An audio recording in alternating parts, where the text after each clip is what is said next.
The mistakes people make when their spouse dies. Hello, y'all. I'm Diana Brianne. Widowhood or widowerhood.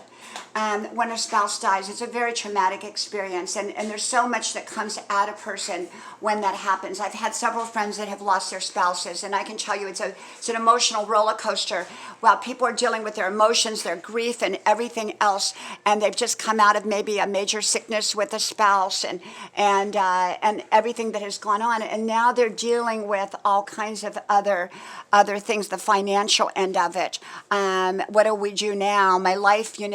My life looks different. I have this big empty space. What do I do?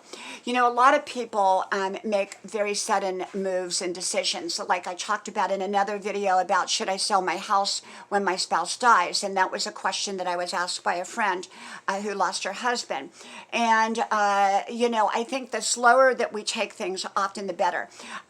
One friend said that, a man came right up to her almost a couple days after her husband's funeral and asked her out for a date. And she said, I'm not ready for this. I'm not ready. I haven't even gone through, my grieving yet and all the other stuff, and I think that was very inappropriate for him to even ask her out, even though it was well-meaning and well-intended. It was way too early. We have to know what's right and what's not right. And in my opinion, that wasn't a right thing to ask my friend to go out on a date as soon as, they had the funeral, and I think that people have to be watchful for scam artists out there, people that have their own agenda, and it may not be in your best interest. I think a lot of people sell their houses and then they regret it. I think a lot of people, there's just so many people that come at them for, like, hey, if you invest in this, if you invest in that, maybe the person who lost their spouse didn't know how to pay the bills, and now they're trying to figure their way out with it. There's a lot of things when a person, beyond the grief and beyond having gone through the loss of a person, and you're dealing with those emotions, you're also dealing with finances, and you're dealing with maybe the possibility of, what do I do now with my life? For me personally, I believe the slower we go, often the better decisions.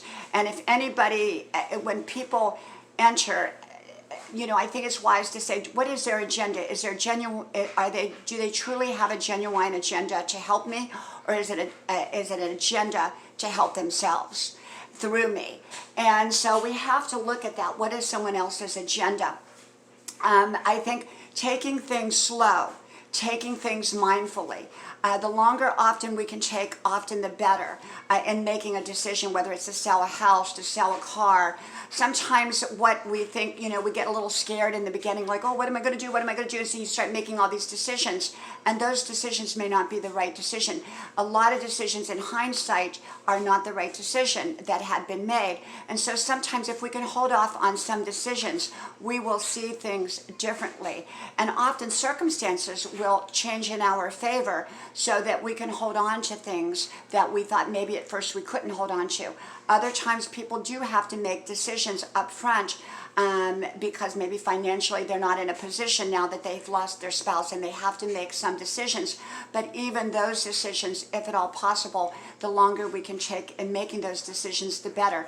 Who we surround ourselves with, what are those people's intentions, being very mindful of people sometimes spend money that they should not spend. I'm going to take a trip, I don't feel so great, so I'll take this big cruise. Maybe they can't afford the cruise, and now they come back and they've got all these bills and they haven't dealt with things yet. So, everyone's situation is different. And so we have to remember that our situation may be different than someone else's situation. And so we have to base it off of what is right for us.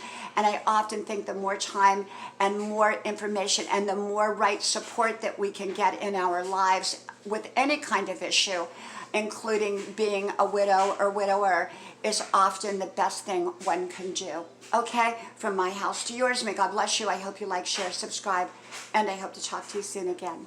Bye-bye.